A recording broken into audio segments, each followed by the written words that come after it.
நான் சொகுசு அரசியல்வாதி இல்ல. இன்னைக்கு யாரோ சினிமாவில் நடிச்சிட்டு 2 படத்துல சூப்பர் ஸ்டார் ஆன உடனே இன்றைக்கு நான் தான் தமிழ்நாட்டுக்கு முதலமைச்சர் 2 கிராம் பரிசு கொடுத்த உடனே நம்ம முட்டா பையன். நான் நடிகனை குறை சொல்ல மாட்டேன்.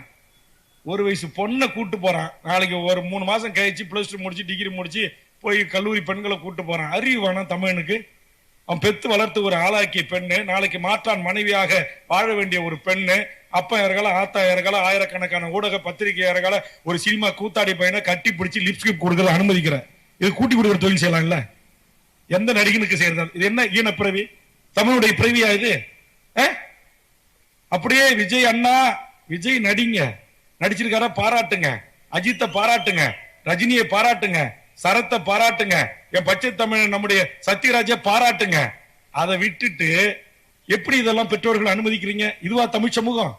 இதா தமிழருடைய பாரம்பரியம்? இதா வீரகுல பெண்கள் வாழ்ந்த மண் தமிழர் நிலம் என்கிறான்?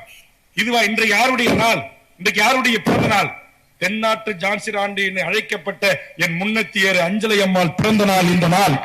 இந்த நாளில் சொல்கிறேன், என் தமிழ் தாய்கள் பெற்றெடுத்த பிள்ளை செல்வங்களை எந்த கூத்தாடி பயலுடைய வாசல்லையும் போய் நிக்காதீங்க. எந்த கூத்தாடி பையனுக்கு பிறந்த நாளா இருந்தா உங்களுக்கு என்ன? அவன் படம் 100 நாள் ஓடினா ஓடா போட்டான? அவர் வந்து கதவை திறந்து காலைல 11 மணிக்கு தரிசனம் தருவானா? அவன் நைட்டு விடிய கூத்தடிச்சுட்டு கொம்மால் அடிச்சுட்டு சரக்கு அடிச்சுட்டு கவுந்தடிச்சு தூங்குவானா? அவர் வெளியில வந்து போயஸ் காரன்ல அவர் வெளியில வந்து தரிசனம் கொடுக்குற வரைக்கும் இவன் போய் நிப்பானா? ஐயோ தலைவா உன்னை பார்க்கணும்னு. ஏன்டா அவனுக்கு சோறு போட போறான்? என்னைக்காச்சும் ஒரு பிறந்த நாள்ல பெத்து வளர்த்து ஆளாக்கி கொத்தனாரு சித்தாளு வேலை செஞ்சு உடல் உழைப்பு செஞ்சு ரோட்ல வித்து பிரியாணி கடை போட்டு டீ கடை போட்டு சம்பாரிச்சு ஆளாக்கி உங்களை கொண்டு வந்து இந்த அளவுக்கு நிறுத்தினான அந்த தகப்பனுடைய காலில் விழுந்து ஒரே ஒரு நாளாவது என்ன நல்லாருன்னு வாழ்த்துங்க, என் தாயை என் தந்தை என்று ஆசீர்வாதம் வாங்கிருப்பியா? தாய் தந்தை ஆசீர்வாதம் வாங்கிருப்பியா? உனக்கு என்ன இந்த சினிமாக்கார கூத்தாடிகள் எதுக்கு கட்ட விட்டு, எதுக்கு பாலாபிஷேகம்? என்ன அவன் பிடிங்கிட்டான் உனக்கு? என்ன அவன் கீச்சு கட்டையை நட்டுட்டா?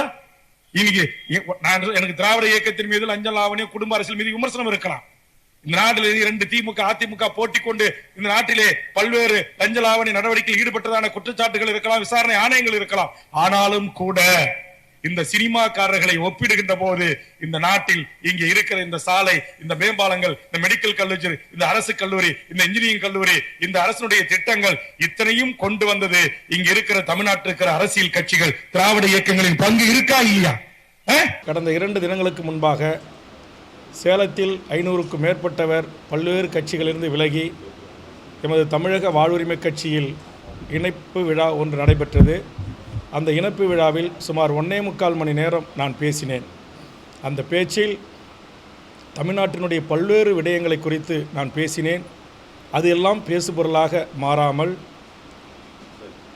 ஒரு உண்மைக்கு மாறான செய்தியை திரித்து வெளியிட்டு கொண்டிருக்கிறார்கள்.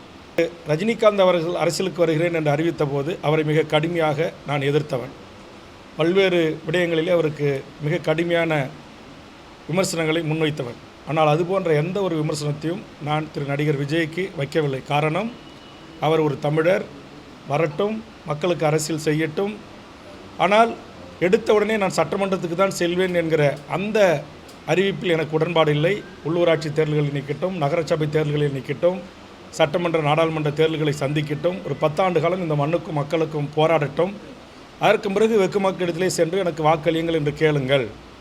திரைத்துறையில் நடித்து முடித்துவிட்டு ஒரு கிட்டத்தட்ட ஒரு 30-35 ஆண்டு காலம் திரைத்துறையில் நடித்து தன் இளமை காலம் முழுவதும் பொருளீட்டி சம்பாதித்துவிட்டு தற்போது அரசியலுக்கு வருகிறீர்கள், வரவேற்கிறோம். ஆனால் வந்த உடனே நேராக நாங்கள் செயின் சார்ஜ் கோட்டைக்கு தான் போவோம்னு சொல்கிறீங்களே, உள்ளூராட்சி, நகராட்சி, மாநகராட்சி பதவிகளுக்கு போக மாட்டிங்களா என்கிற அரசியல் ரீதியான விமர்சனங்களை நான் முன்வைத்திருக்கிறேன்.